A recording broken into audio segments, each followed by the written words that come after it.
जरा सोचिए, अंधेरा है, पानी बर्फीला है और आप उसमें फंसे हुए हैं, मदद के लिए चिल्ला रहे हैं, और वो लोग जिन्हें आपको बचाने के लिए ट्रेनिंग दी गई है वो बस किनारे पर खड़े होकर देख रहे हैं।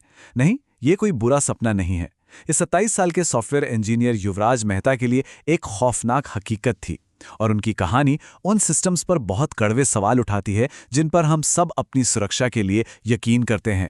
ये सवाल आज बहुत ज़रूरी हो जाता है, क्योंकि युवराज की कहानी ये दिखाती है कि जिस सिस्टम पर हम भरोसा करते हैं, हो सकता है कि मुश्किल वक्त में वो हमारी मदद करने के लिए ना तो तैयार हो और शायद न ही काबिल। ये वो आखिरी शब्द थे 27 साल के युवराज मेहता के। एक दिल दहला देने वाली गुहार जो इस पूरी कहानी की दर्दनाक हकीकत को बयां करती है। तो चलिए उस रात पर वापस चलते हैं, समझते हैं कि 16 जनवरी 2026 की उस मनहूस रात को आखिर हुआ क्या था। दिल्ली एनसीआर घने कोहरे की चादर में लिपटा हुआ था। नोएडा का सेक्टर 150, यहाँ एक सड़क थी जिस पर एक खतरनाक 90 डिग्री का मोड़ था, लेकिन न कोई स्ट्रीट लाइट, न कोई चेतावनी का साइन बोर्ड, और ठीक सड़क के किनारे एक बिल्डर का सालों से छोड़ा हुआ पानी से लबालब भरा एक मौत का कुआं था। उस घने कोहरे में युवराज को सड़क का किनारा दिखाई नहीं, और उसकी कार सीधे उस 30 फुट गहरे गड्ढे में जा गिरी। लेकिन उसने हिम्मत नहीं हारी। किसी तरह वो खिड़की से बाहर निकला और डूबती हुई कार की छत पे चढ़ गया, और वहां से उसने अपने पिता को फोन किया।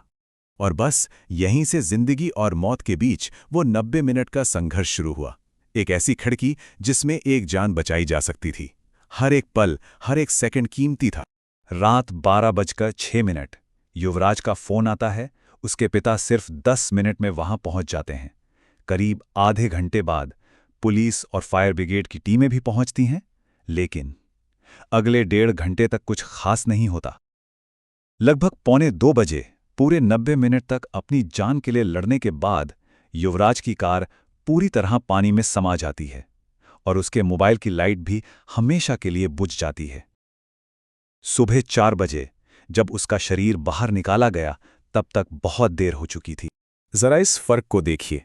एक तरफ एक नौजवान अपनी जिंदगी की जंग लड़ रहा था, डूबती कार की छत पर अपने फोन की लाइट से मदद का इशारा कर रहा था, और दूसरी तरफ थे हमारे ट्रेन रेस्क्यू प्रोफेशनल्स, जिनके पास बहानों की एक पूरी लिस्ट थी।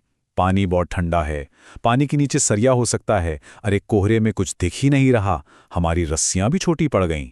लेकिन कहते हैं ना, जहां सिस्टम मुंह फेर लेता है वहां इंसानियत जिंदा हो उठती है। उस अंधेरे में जहां वर्दीधारी हिचकिचा रहे थे, एक आम आदमी ने हिम्मत दिखाई। उसका नाम था मुनिंदर। वो कोई ट्रेन्ड रेस्क्यू वॉकर नहीं था, वो तो एक डिलीवरी एजेंट था जो बस इत्तेफाक से वहां से गुजर रहा था। जब मुनिंदर ने एक लाचार पिता को गिड़गिड़ाते हुए और अधिकारियों को बहाने बनाते हुए देखा, तो उसने अपनी जान की परवाह नहीं की। वो आगे आया और बोला, मैं जाऊंगा। उसने वो कर दिखाया जो करने में ट्रेंड प्रोफेशनल्स नाकाम रहे। सोचिए, उसने अपनी कमर में रस्सी बांधी और उस बर्फीले पानी में छलांग लगा दी। बिना किसी खास इक्विपमेंट के उसने लगभग आधे घंटे तक युवराज को ढूंढने की कोशिश की। और अब सबसे हैरान करने वाली बात सुनिए। ये पहली बार नहीं था जब मुनिंदर ने किसी को उस मौत के गड्ढे से बचाया था। सिर्फ 15 दिन पहले उसी जगह पर उसने एक और जान बचाई थी। युवराज की कहानी सिर्फ कुछ लोगों की नाकामी नहीं थी। चलिए अब ये देखते हैं कि ये कैसे कई लेवल्स पर एक पूरे सिस्टम के फेलियर को दिखाती है। ये सिर्फ एक दुखद घटना नहीं, बल्कि एक केस स्टडी है। फेलियर की पहली परत थी लापरवाही। मतलब ये कोई अचानक हुआ हादसा नहीं था, ये एक तरह का जाल था जो सालों से बिछा हुआ था। यूपी सिंचाई विभाग और नोएडा अथॉरिटी दोनों सालों से इस बात पर लड़ रहे थे कि उस गड्ढे के पानी की जिम्मेदारी किसकी है, और इस ब्यूरोक्रेटिक लड़ाई के बीच वो मौत का कुआं खुला पड़ा रहा। और दूसरा सबसे बड़ा फेलियर था इमरजेंसी रिस्पॉन्स का। ये एक ऐसी सिचुएशन थी जहां एक आम नागरिक वो करने को तैयार था जो ट्रेन्ड प्रोफेशनल्स नहीं कर रहे थे। तो फिर सवाल उठता है कि अगर हमारे इमरजेंसी रिस्पॉन्स दल अपनी जान जोखिम में डालने को तैयार हैं ही नहीं, तो फिर उनका मकसद क्या है? तो जब तक युवराज जिंदा था, जब तक एक जान बचाई जा सकती थी, तब सिस्टम के पास देने के लिए क्या था? सिर्फ छोटी रस्सियां, डर और बहाने। और यहीं इस कहानी का सबसे कड़वा सच सामने आता है। जैसे ही युवराज की सांसें थम गईं, अचानक से पूरा सिस्टम जाग गया। गाजियाबाद से एनडीआरएफ की टीमें आ गईं, बड़ी बड़ी क्रेनें पहुंच गईं और गोताखोरों की फौज उतार दी गई। ऐसा लगता है कि हमारा सिस्टम जान बचाने से ज्यादा लाशें बरामद करने में माहिर है। हादसे के बाद वही हुआ जो अक्सर होता है, जवाबदेही तय करने और एक्शन लेने की बातें शुरू हो गईं।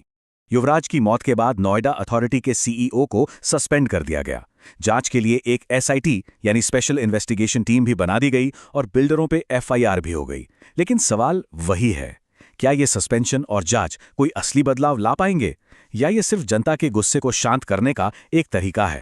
जैसा कि सोर्स मटेरियल में साफ कहा गया है, ये कोई साधारण एक्सीडेंट नहीं था।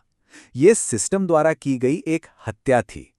भ्रष्टाचार, लापरवाही और असंवेदनशीलता के सिस्टम द्वारा।